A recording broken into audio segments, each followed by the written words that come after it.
Commander Zethkar had seen countless battles across the galaxy, but nothing prepared him for what he witnessed when the humans arrived.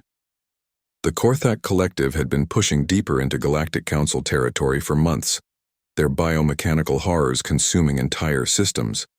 Every species that faced them either fled or died screaming. The council chambers buzzed with panic as delegates from 100 worlds argued over evacuation routes. The Korthak weren't just conquering, they were harvesting. Entire populations disappeared into their flesh ships, only to emerge as twisted amalgamations of organic and synthetic nightmares.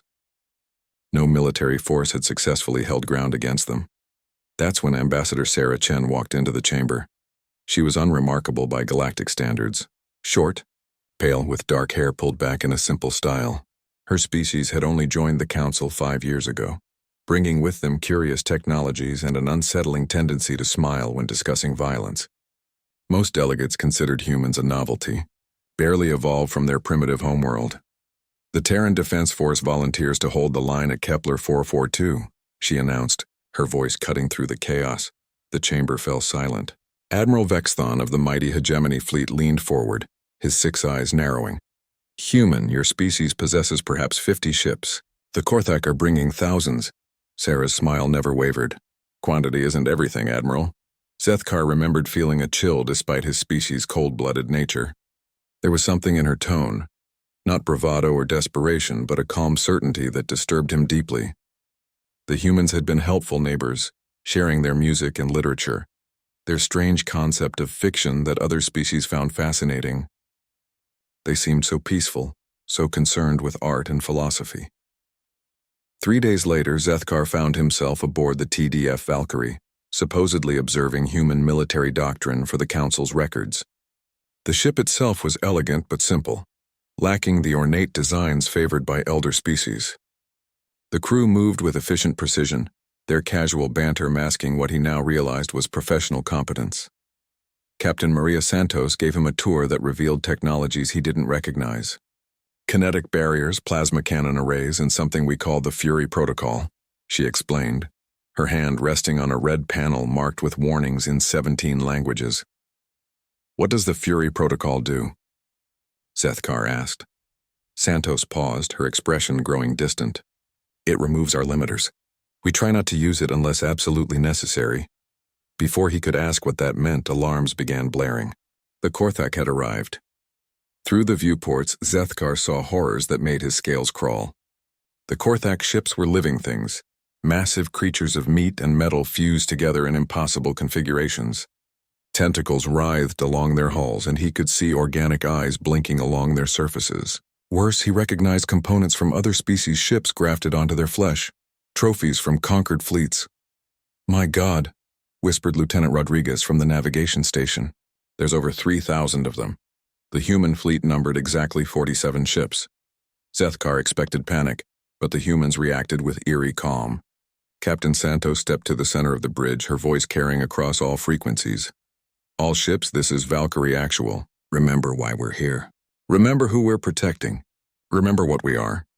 She paused, and when she spoke again, her voice carried an edge that made Zethkar's blood run cold. Authorization Fenrir 77. Fury Protocol is authorized for all vessels. The change was immediate and terrifying. The casual banter stopped.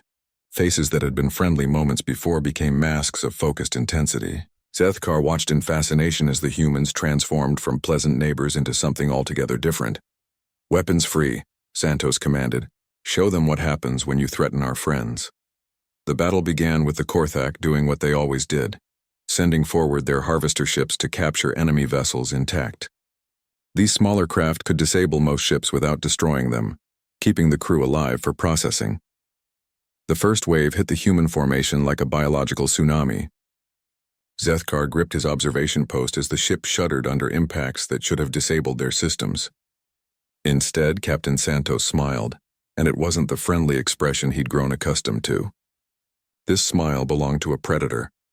Fire, she said quietly. The human response was unlike anything in Zethkar's military experience. Their weapons didn't just destroy enemy ships, they obliterated them. Kinetic rounds traveling at significant fractions of light speed turned Korthak vessels into expanding clouds of vapor. Plasma beams sliced through living hulls with surgical precision, and something called antimatter torpedoes erased entire squadrons from existence.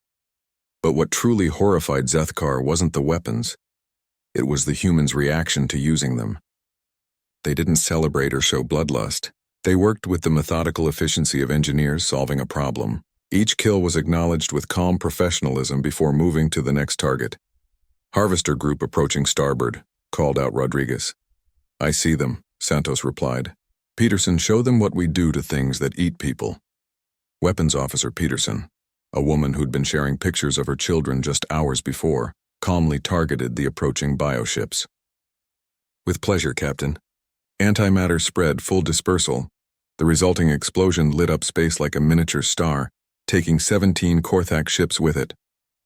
Peterson checked her readings and moved on to the next target without a trace of emotion.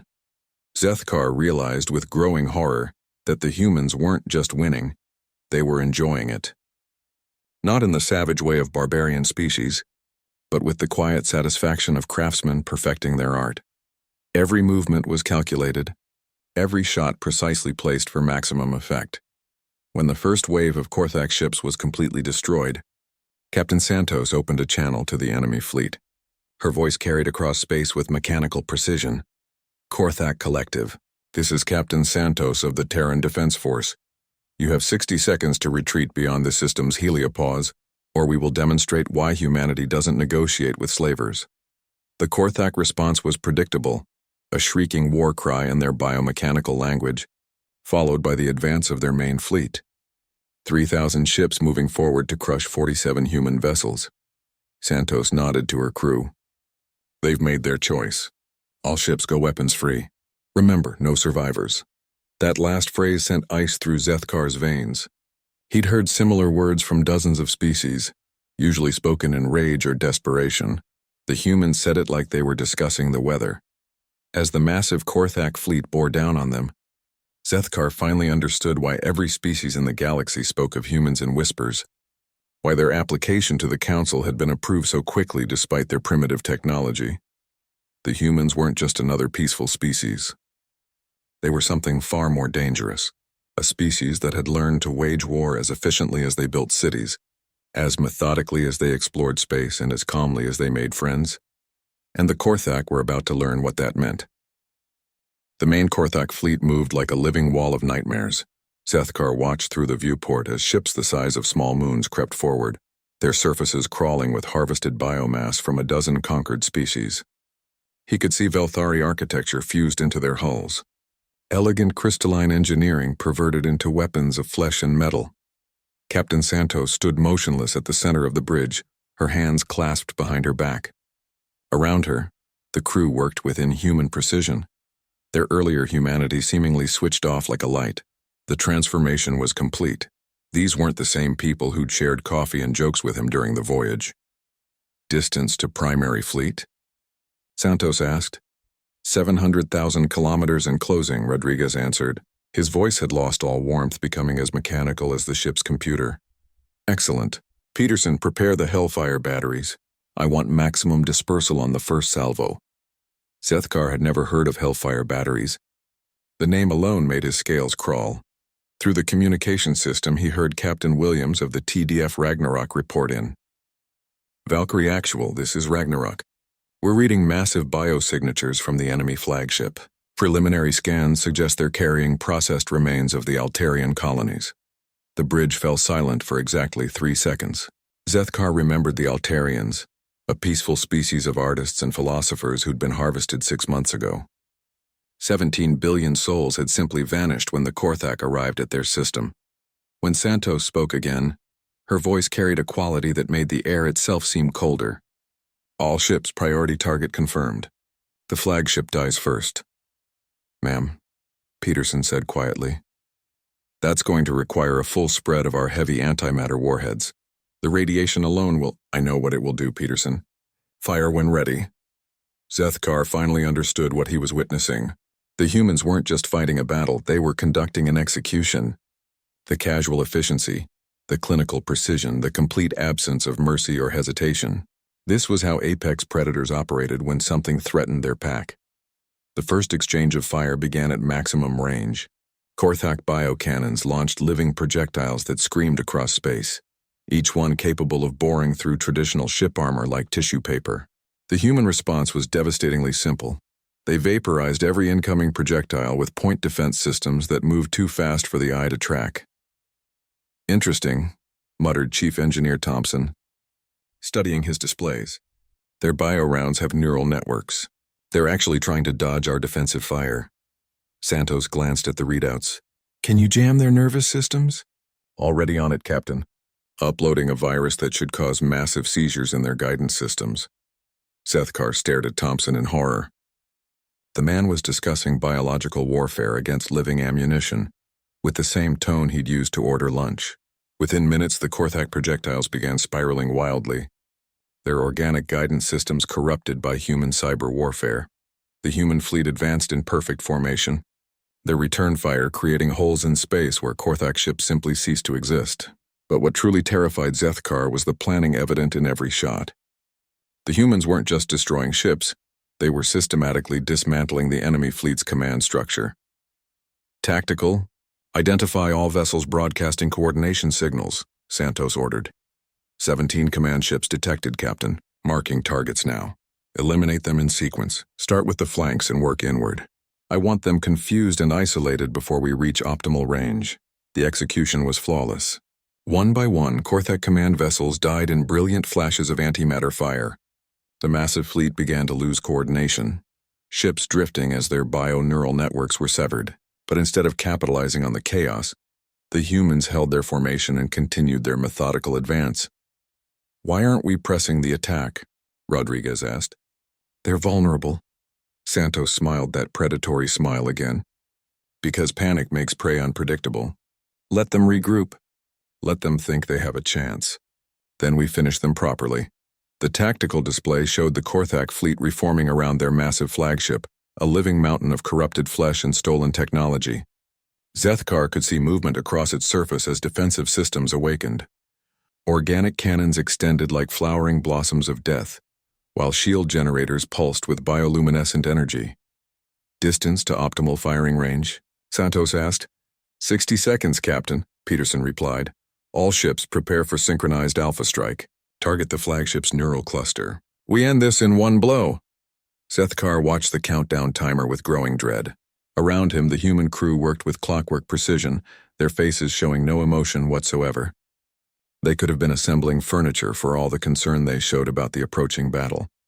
At exactly optimal range, 47 human ships fired as one.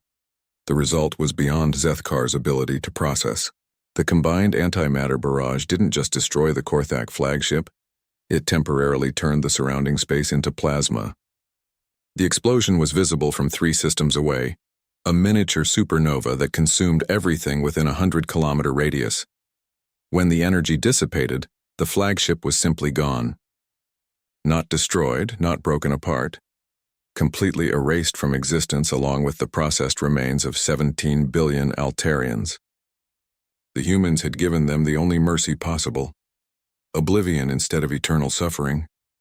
The effect on the remaining Korthak fleet was immediate. Without their flagship's central nervous system, the bioships began attacking each other, their corrupted neural networks unable to distinguish friend from foe. What had been an organized armada became a chaotic mass of maddened creatures tearing themselves apart. "Mop-up operations, all ships," Santos announced calmly. "No survivors. We don't leave wounded animals to suffer."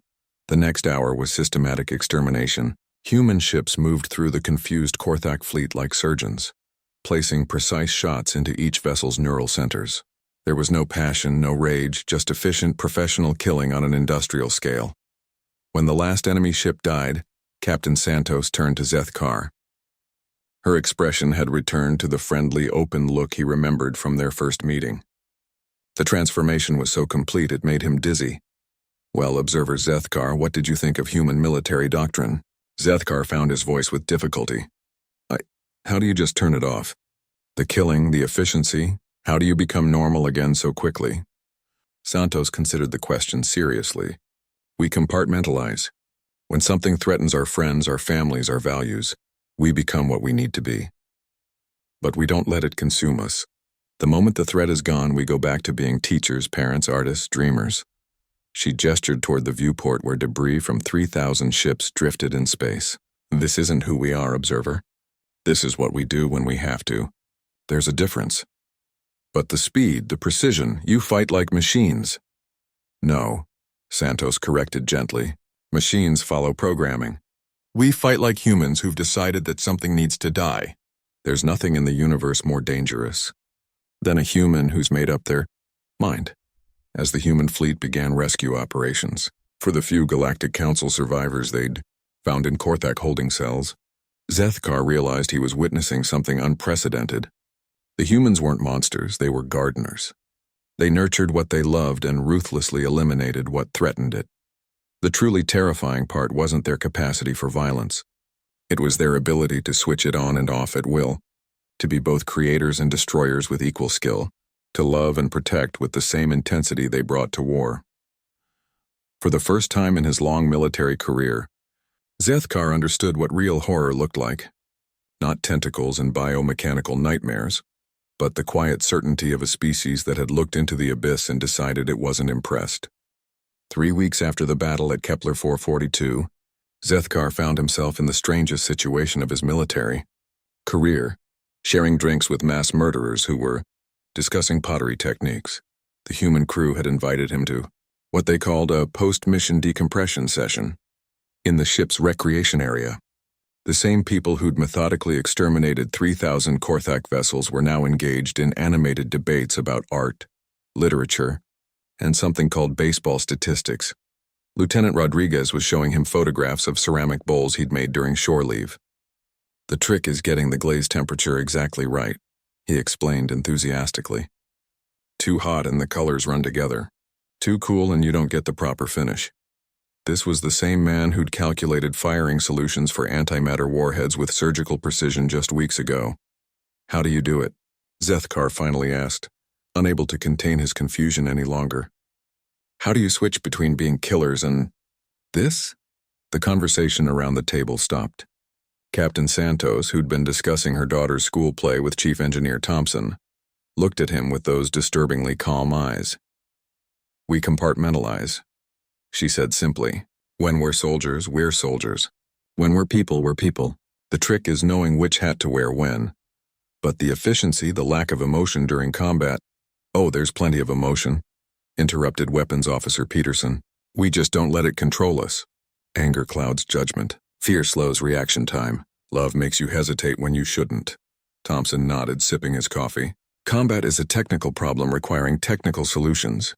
We approach it the same way we'd approach any other engineering challenge, methodically, efficiently, and with appropriate tools. Zethkar stared at them in growing horror.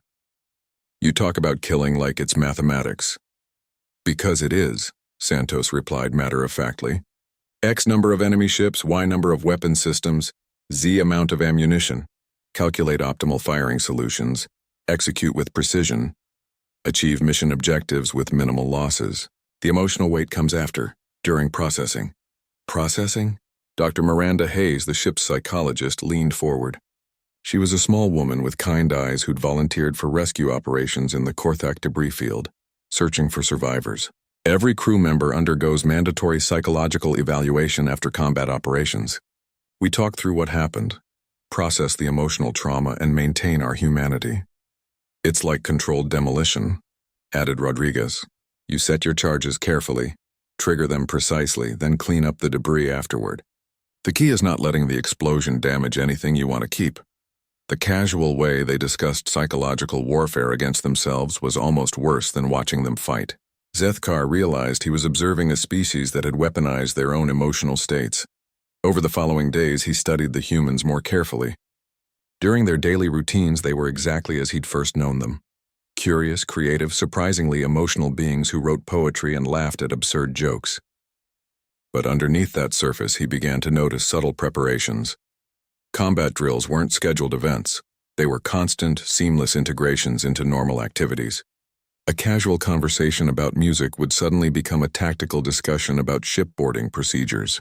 A shared meal would transform into a planning session for asteroid mining that sounded suspiciously like siege warfare.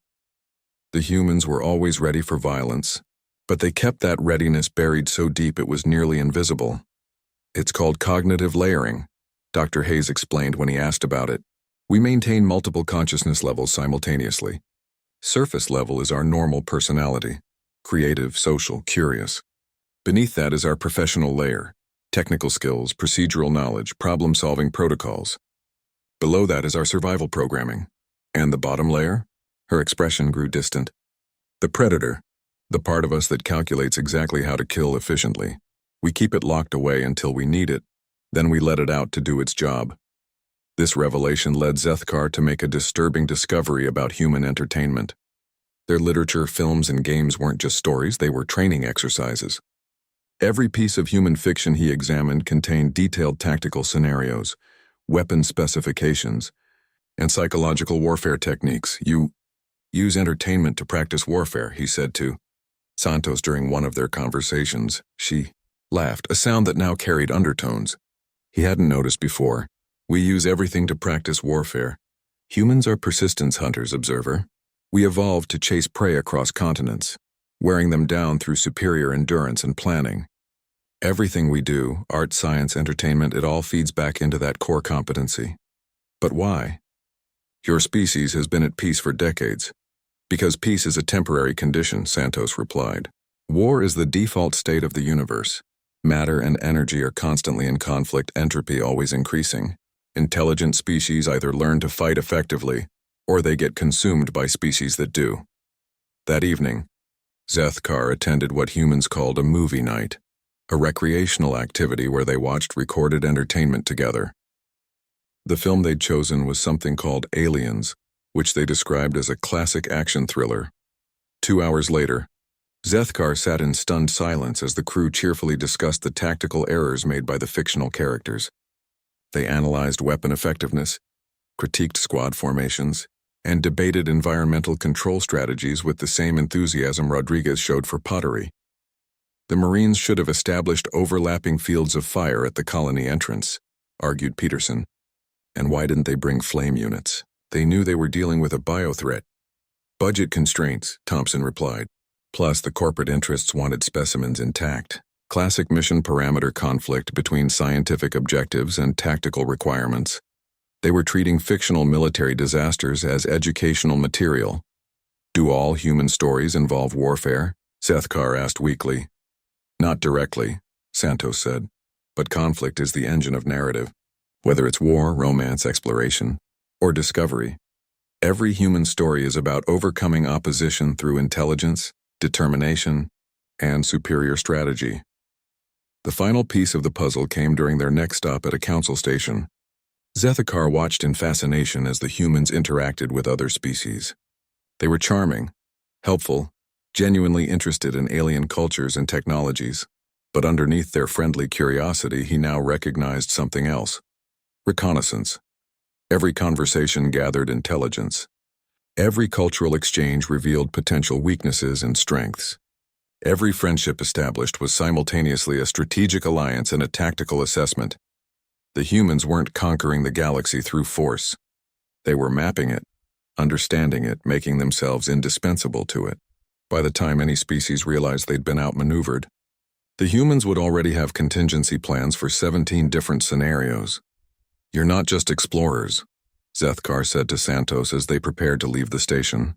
You're advanced scouts for your entire species, Santos. Paused in her review of star charts that he now realized contained far more tactical data than navigational information. We're gardeners, she corrected gently. We cultivate relationships, nurture growth, protect what we've planted. But every gardener knows that sometimes you have to cull the weeds before they choke out the flowers. And if another species becomes a weed? Her smile was as warm and friendly as always. Then we become very good gardeners. As their ship departed the station, Zethkar stood at the viewport watching the stars. Somewhere out there, humanity was spreading across the galaxy like seeds on the wind. Each ship carried explorers, diplomats, scientists, and artists who would charm and befriend every species they encountered. But now he knew what else they carried. The careful, methodical patience of apex predators who'd learned to smile while calculating exactly how to kill you. The horror wasn't that humans were violent. The horror was that they were so much more than that. and violence was just another tool in their ever-expanding toolkit. The discovery came 3 months later, buried in routine intelligence reports that Zethkar now read with different eyes. The Korthak hadn't been the apex predators of the galaxy. They'd been running from something worse. Deep space monitoring stations on the galactic rim had detected massive gravitational distortions moving toward Council space. Whatever was causing them was big enough to bend space-time around it, and it was coming fast. The overnight briefing packet called it an extinction-level event and recommended immediate evacuation of 17 systems. Zethkar was studying the data in his quarters when Captain Santos knocked on his door. She entered carrying 2 cups of coffee and that look of calm certainty that he'd learned to fear. "Observer, I thought you might want to discuss the new intelligence reports," she said, settling into the chair across from his desk. "The gravitational anomalies. The Council is already preparing evacuation procedures. There's nothing to discuss except how quickly we can flee." Santos sipped her coffee thoughtfully. "That's one approach. Humans tend to prefer another option." The chill that ran down Zethkar's spine had become familiar over the past months. "What option?" "We find out what's coming and kill it before it becomes a problem."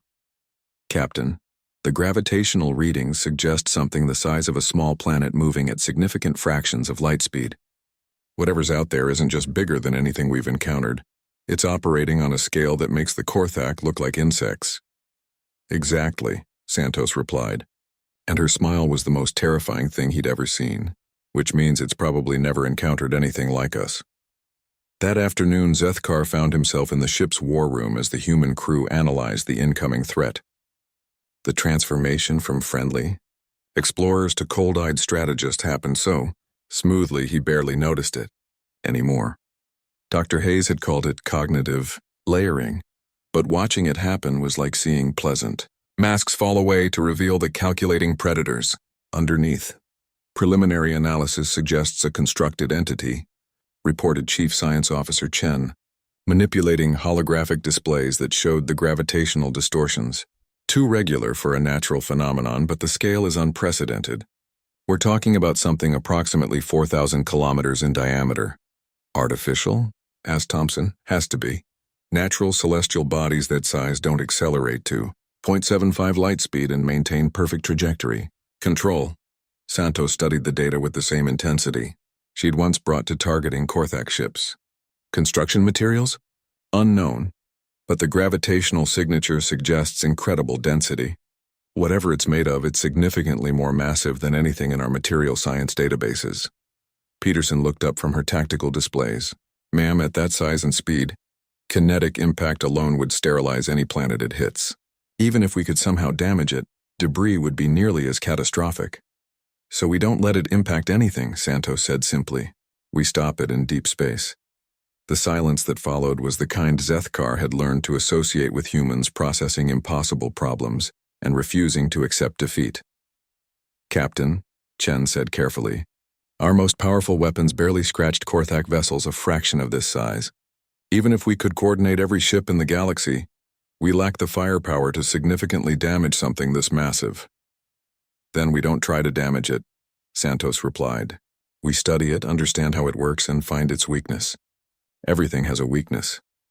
Over the next week, Zethkar watched humanity transform again. But this time it wasn't just the crew of one ship, it was the entire species. Through quantum communication networks, every human in the galaxy began working on the problem. Scientists, engineers, tacticians, even artists and philosophers contributed ideas. The casual efficiency was staggering.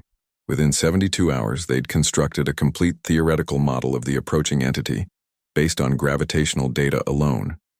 By day 5, they'd designed 17 different attack scenarios. By day 7, they'd built prototype weapons and begun testing. "How?" Zethkar asked Dr. Hayes as they watched construction crews assembling something called a gravitational lance in the ship's cargo bay. "How does your species coordinate so efficiently without central command?" "Distributed intelligence," Hayes replied. "Every human carries a complete decision-making system. We don't need orders from above. We assess situations, apply principles, and act. When we all have the same information and similar objectives, we naturally coordinate like neurons in a brain. But the speed of innovation, Humans have been solving impossible problems for millennia.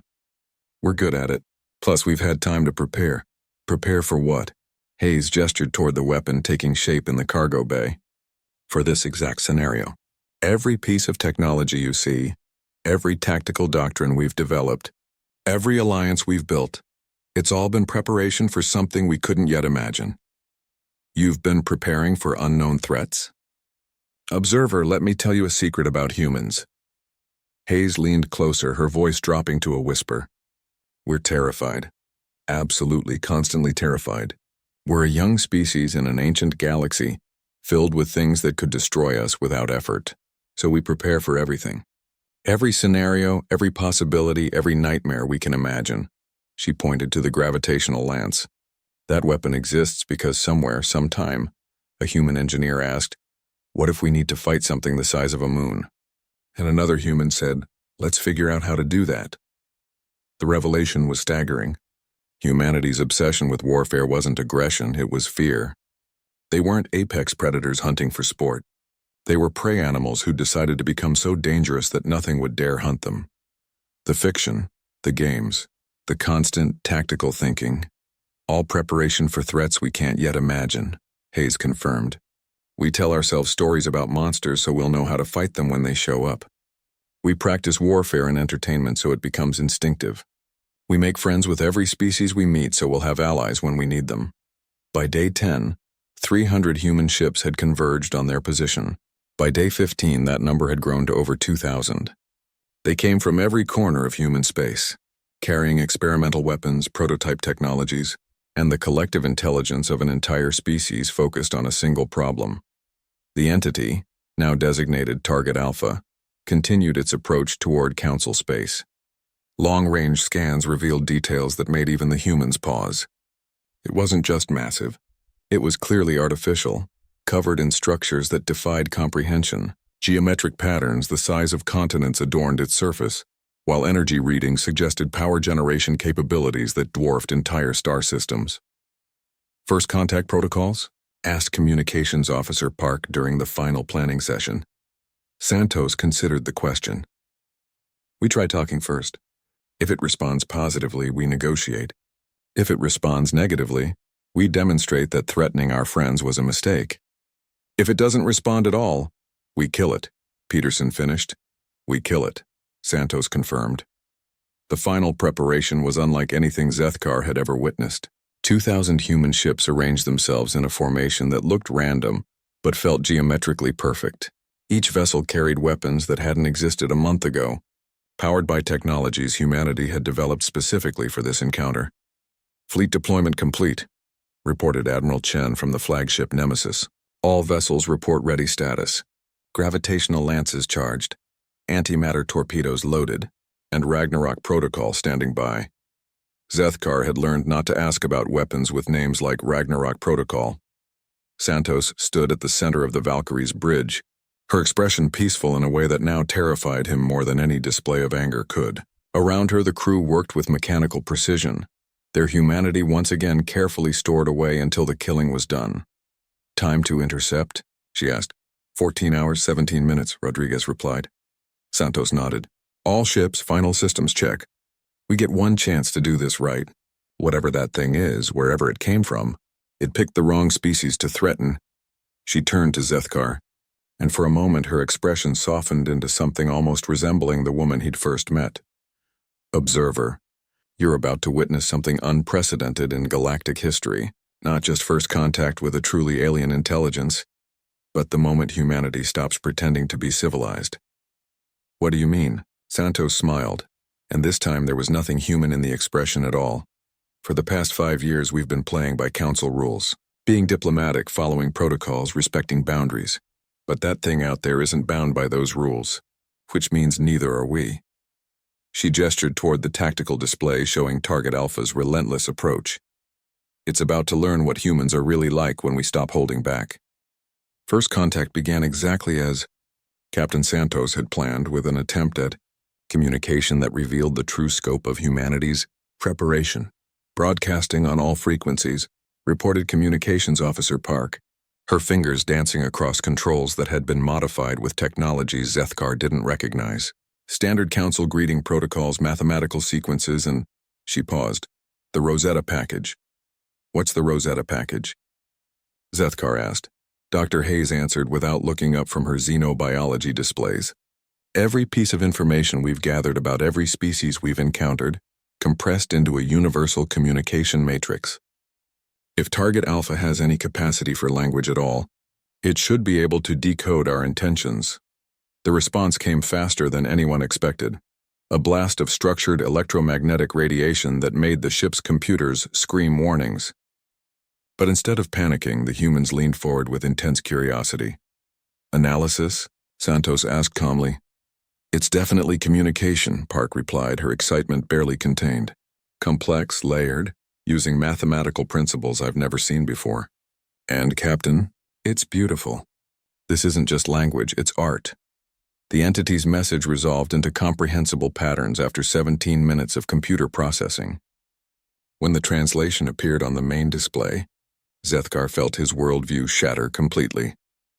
Are the builders. We shaped the first stars and shepherded the birth of Vi. Consciousness, your species is young but promising, we come to evaluate and guide. The bridge fell silent. Zethkar realized they weren't facing an invasion. They were being visited by gods. Santos read the message twice, then turned to her crew. Recommendations? First contact with an elder species, said Chief Science Officer Chen. Standard protocols suggest complete cooperation and deference. Tactical assessment? Santos asked Peterson. If they're telling the truth about shaping stars, our weapons are essentially useless. Resistance would be futile and counterproductive. Psychological profile? Santos looked at Dr. Hayes. Classic elder civilization pattern. Benevolent but condescending. They'll want to uplift us according to their standards, which historically means erasing everything that makes us uniquely human. Santos nodded thoughtfully. Thank you. All departments prepare for Plan Omega. Zethkar had never heard of Plan Omega, but the way the crew responded suggested it was something they'd drilled extensively. Within minutes, every human ship in the fleet began subtle repositioning maneuvers that looked random, but felt strategically significant. Captain, Zethkar said carefully, did you just order preparations to fight beings who claim to have created stars? I ordered preparations to preserve human independence, Santos corrected. Whether that requires fighting depends on what they mean by guide.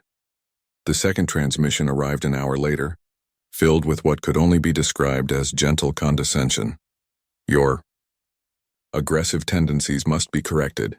Your chaotic individualism requires structure. Your destructive capabilities need limitation. We will help you become what you should have been.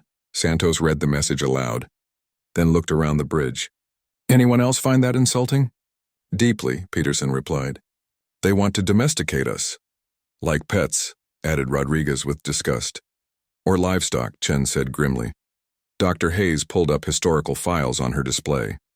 Observer, this is identical to the pattern we've seen with 17 other species. The builders arrive, offer guidance, then systematically eliminate everything that makes those species unique. Within a generation, you get peaceful, productive, completely homogenized civilizations that all think exactly alike. But they created stars, Zethkar protested. They're practically gods. How do you fight gods? Santos smiled, and for the first time since he'd known her, the expression contained genuine warmth alongside the predatory calculation. Observer, let me tell you another secret about humans. We've been killing gods since we learned to think.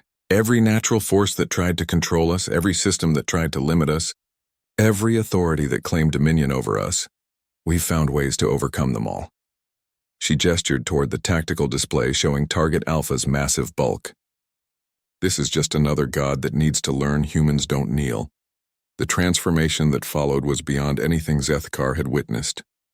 The humans didn't just switch to combat mode. They became something entirely different. The casual friendliness disappeared completely, replaced by a cold intelligence that felt alien in its intensity. All ships, implement Protocol Lucifer, Santos commanded. We're about to teach some elder gods why younger species inherit the universe. The fleet's response was perfectly choreographed chaos. Ships that had been in loose formation suddenly scattered in 17 different directions, each group carrying out pre-planned objectives with mechanical precision. Some ships began broadcasting false surrender signals. Others started jamming communications. A third group began deploying what looked like space debris but was probably something far more dangerous. Target Alpha is responding to our maneuvers, reported the tactical officer. It's curious, scanning us more intensively. Let it scan, Santos replied. Peterson, are our special packages ready? All gravitational lances show green status. Antimatter torpedoes loaded with the new quantum entanglement warheads. And, Captain, the Ragnarok devices are armed and awaiting your authorization. Zethkar finally asked the question he'd been dreading. What exactly is the Ragnarok protocol? Dr. Hayes answered while monitoring the entity's scanning patterns. Remember how I told you humans prepare for every nightmare we can imagine? Ragnarok is what we prepared for something so powerful that conventional weapons are useless. Which is, we turn physics itself into a weapon, Santos said calmly. If we can't destroy something, we change the local laws of reality until it destroys itself. The implications hit Zethkar like a physical blow. You've weaponized the fundamental forces of the universe? We've weaponized everything, Santos corrected. Time, space, gravity, quantum mechanics, thermodynamics. Humans don't accept limitations, observer. If something can be understood, it can be exploited. If it can be exploited, it can be weaponized. Target Alpha sent its third transmission, and this time the tone had shifted from benevolent guidance to sharp concern. Your technology should not exist. Your development pattern is anomalous, explain. Your acquisition of transdimensional capabilities. They're scared, Peterson observed with satisfaction. Whatever they're detecting, they didn't expect it. Good, Santos replied. Fear makes gods make mistakes. Chen, what are they most concerned about? The quantum entanglement warheads definitely, and they keep scanning our gravitational field generators. They seem confused by our power source. Because our power source is impossible, Thompson added cheerfully. We're running controlled black holes as batteries. According to their physics, we shouldn't be able to exist. Zethkar stared at the chief engineer. Controlled black holes? Observer, Santos said gently. Did you think we built this fleet in 2 weeks? We've been preparing for this encounter for decades. Every friendly conversation with council species, every cultural exchange, every piece of seemingly innocent research, it was all intelligence. Gathering for the day we'd face something like this. The fourth transmission carried barely contained. Alarm. You are a paradox species. Your existence threatens universal stability. Compliance is no longer optional. Submit. To correction or face elimination, Santos read the message twice, then turned to her crew. They just threatened to commit genocide against humanity for the crime of being ourselves. That was a mistake, Peterson said quietly. A fatal mistake. Rodriguez agreed. Santos stepped to the center of the bridge, her voice carrying across all fleet frequencies. All ships execute Protocol Lucifer. Show these elder gods what happens when something threatens human independence. What followed redefined Zethkar's understanding of warfare. The humans didn't attack Target Alpha. They attacked reality around it. Gravitational lances fired beams that twisted space-time into impossible configurations. Quantum entanglement warheads created localized zones where cause and effect operated in reverse. The Ragnarok devices activated fields that temporarily changed the speed of light within their effective radius. Target Alpha, for all its vast power and ancient wisdom, was helpless against assault by weaponized physics. Its defensive systems were designed to deflect matter and energy, not to compensate for regions where mass and acceleration had reversed relationships. Target Alpha is destabilizing, Chen reported with clinical precision.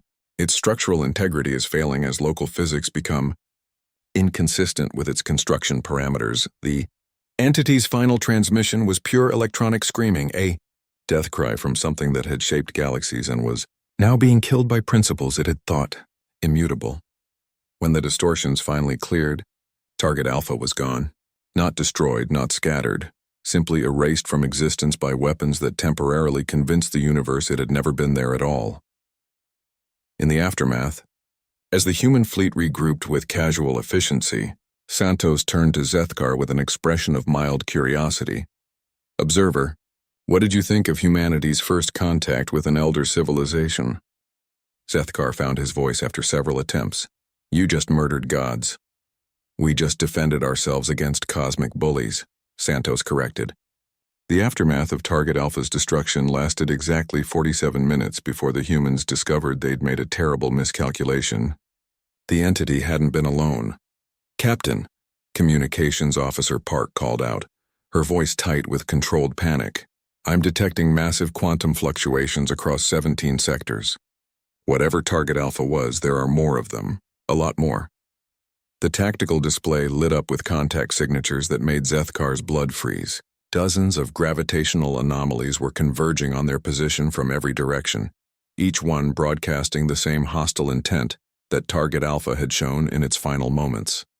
"Fleet status?" Santos asked, her voice carrying that familiar calm that meant she was already 3 steps ahead of everyone else. 2,000 ships, all combat ready," Admiral Chen reported from the flagship. "But Captain, our exotic weapons are completely depleted. The Ragnarok devices require 48 hours to recharge, and we used our entire supply of quantum entanglement warheads. Conventional weapons? Antimatter torpedoes and gravitational lances are still functional, but against builders..." Peterson's voice trailed off meaningfully. Santos studied the approaching signatures with the same intensity she'd once brought to pottery discussions. "How many of them?" "Preliminary count suggests 43 entities, all Target Alpha class or larger. They'll reach us in 6 hours." The silence that followed was the kind Zethkar had learned to associate with humans processing impossible odds and refusing to accept defeat. But this time felt different. Even their casual confidence seemed strained. "Recommendations?" Santos asked. "Immediate retreat," Chen replied. "We've bloodied their nose, but 43 builders is beyond our current capabilities." "Agreed," Peterson added. "We need time to develop new weapons, new strategies. Fighting them now would be suicide." Dr. Hayes looked up from her analysis screens. "Captain, I'm reading massive changes in their approach patterns. They're not just angry, they're terrified. Our attack on Target Alpha violated their understanding of universal constants. They're treating us as an existential threat, which means," Santos prompted, "they won't stop with us. They'll sterilize every human world, every human colony, everyone who's ever had contact with us. This isn't about conquest anymore, it's about cosmic pest control." The revelation hit the bridge like a physical blow. Zethkar watched as each human crew member processed the implications with mechanical precision. They weren't just facing defeat, they were facing the extinction of everything they'd ever known. Santos closed her eyes for exactly 10 seconds, and when she opened them, Zethkar saw something he'd never witnessed before. Not the cold calculation of a predator or the warm humanity of an explorer, but something else entirely. A parent's desperate love combined with an engineer's willingness to break any rule necessary to solve the problem. "All ships, implement Protocol Samson," she announced. The response was immediate and horrifying. Every human in the fleet began working with frantic efficiency, their casual demeanor replaced by desperate determination. Zethkar had seen them transform before, but this was different. They were preparing to do something that scared even them. "Captain," Zethkar said carefully, "what's Protocol Samson?" Santos looked at him with eyes that held infinite sadness. "Observer, throughout human history, we've faced extinction dozens of times. Ice ages, supervolcanic eruptions, asteroid impacts, plagues, wars, every threat you can imagine. Each time we survived by being willing to sacrifice everything to preserve the species." She gestured toward the bustling activity around them. "Protocol Samson is our final contingency. If humanity faces extinction, we ensure our enemies face the same. Mutual destruction, mutual evolution," Dr. Hayes corrected, her voice hollow. "Observer, let me ask you a question. What happens when an unstoppable force meets an immovable object?" "A paradox," Zethkar replied. "Exactly. And reality can't tolerate paradoxes. When two absolute opposites collide, something has to give way. Usually the laws of physics themselves." The implications were staggering. "You're going to break the universe?" "We're going to modify it," Santos said calmly. "The builders think they understand how reality works because they've shaped it for millions of years. But humans have always specialized in proving that what everyone knows to be impossible is just poorly understood." Over the next 4 hours, Zethkar watched humanity prepare for cosmicide. Every ship in the fleet became a component in a weapon system so vast and complex that individual vessels were barely visible as moving parts. They weren't building devices. They were turning their entire civilization into a reality-altering machine. "Primary calculation matrix is online," reported Thompson, his usual cheerfulness replaced by grim determination. "We're running parallel processing across every human computer system in the galaxy. Even civilian networks are contributing processing power. Quantum field generators show green status," added Peterson. "We're drawing power from 17 different dimensions simultaneously. The energy buildup is significant." Santos studied the readouts with professional interest. Define significant. If we miscalculate by even 1 decimal place, we'll accidentally create a chain reaction that consumes this entire galactic arm. And if we calculate correctly? Peterson's smile was the most terrifying expression Zethkar had ever seen. "We rewrite the fundamental constants that govern builder technology while leaving everything else functionally unchanged." "You're going to selectively edit reality," Zethkar said in horror. "We're going to debug it," Santos corrected. "The builders have introduced errors into the cosmic operating system, specifically the idea that age grants authority and power, justifies oppression. We're about to issue a patch that corrects those problems." The approaching builder fleet had reached detection range, and the readings were beyond comprehension. Each entity was a concentrated mass of exotic matter and impossibly advanced technology. Together, they carried enough firepower to sterilize galaxies. But the humans seemed more interested in their quantum signatures than their weapons. "Fascinating," Chen murmured, studying the scans. "Their technology relies on maintaining specific relationships between fundamental forces. If those relationships were to change, they'd fall apart," Santos finished.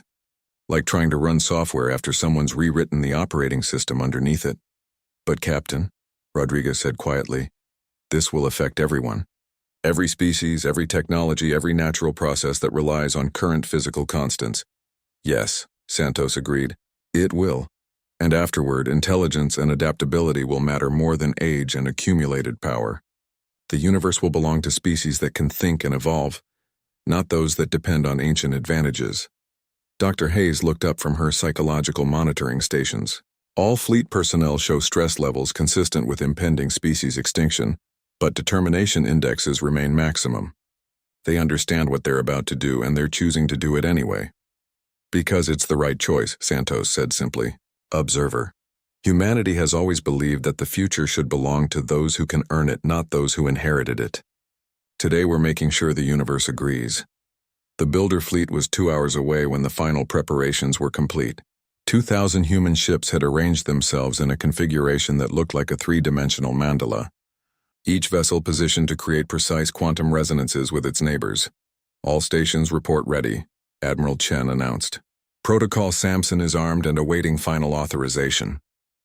Santos stood at the center of the bridge, her hand resting on a control panel that would either save humanity or end reality as they knew it. Around her, the crew worked with the calm efficiency of people who'd accepted that they might not survive the next few minutes. "Observer," she said to Zethkar, "in your final report to the Council, please note that humanity died as we lived, refusing to kneel to anyone or anything that claimed authority over us. Final report?" Santos gestured toward the approaching builder fleet. "Either we're about to become extinct, or we're about to change so fundamentally that we won't be the same species anymore. Either way, the humans you've studied are about to cease to exist." She turned to her crew. "Any final words?" Peterson spoke first. "It's been an honor serving with the finest predators in the galaxy." Rodriguez nodded. "May our children inherit a universe where strength serves wisdom instead of the other way around." Thompson raised an imaginary glass. "To the species that looked at gods and said, 'We can do better,'" Dr. Hayes smiled sadly. "To the gardeners who planted seeds in the dark between stars." Santos placed her palm on the authorization panel. "To humanity, the species that refused to be tamed." The panel flashed green, and across the fleet, 2,000 ships began singing in frequencies that made reality itself tremble. Zethkar realized he was witnessing the birth of something unprecedented, a species willing to gamble everything, including existence itself, on the principle that freedom was worth any price. The universe was about to learn what that principle looked like when powered by weapons that could rewrite physics. The universe screamed. That was Zethkar's first sensation as Protocol Samson activated. Not sound, but reality itself, expressing pain as fundamental constants, were forcibly rewritten. Around him, the bridge of the Valkyrie flickered between existing and not existing, as space-time struggled to reconcile competing sets of physical laws. The human crew worked through the chaos with mechanical precision, their instruments showing readings that should have been impossible. Captain Santos stood motionless at the center of the storm, her eyes closed in concentration as she monitored changes that existed beyond normal perception. "Quantum field generators holding steady," Peterson reported, her voice somehow carrying clearly through the cosmic static. "Reality revision is proceeding according to calculations." "Builder fleet response?" Santos asked without opening her eyes. "They're confused," Chen replied from the flagship. "Their ships are experiencing systematic failures as their technology stops working according to familiar principles." Through the viewport, Zethkar watched the builder entities slow and begin to drift. The massive constructs that had shaped stars and guided civilizations were falling apart as the fundamental forces that powered them shifted beyond their design parameters. "It's working," Rodriguez said in amazement. "The new physics are taking hold. Their exotic matter is destabilizing. Their power systems are going offline. Their weapons are becoming inert." But Santos didn't share his relief. "Side effects?" Dr. Hayes checked her readings with growing concern. "Massive. Observer, what we've done isn't just affecting the builders. Every advanced technology in the galaxy is experiencing compatibility issues. Warp drives are failing. Energy weapons are losing coherence. Even basic electronics are malfunctioning." "Including ours?" "No," Hayes replied, and her voice carried a note of awe. "Somehow our systems are adapting in real time. It's like they were designed to function under multiple sets of physical laws." Santos finally opened her eyes, and Zethkar saw something in them he'd never witnessed before. Not the predatory calculation or warm humanity he'd grown familiar with, but a weary satisfaction that spoke of long plans finally coming to fruition. "Of course they are," she said quietly. "Observer, did you think we developed all this technology in 5 years? Humans have been preparing for this moment for centuries." "Preparing for what?" "For the day we'd have to choose between freedom and physics," Santos replied. "Every piece of human technology, every scientific principle we've shared with the Council, every friendly cultural exchange, it was all designed to function under post-modification universal constants. The implications hit Zethkar like a supernova. You've been planning this since first contact. The entire human presence in galactic civilization was preparation for rewriting reality. Not rewriting," Santos corrected gently. "Optimizing.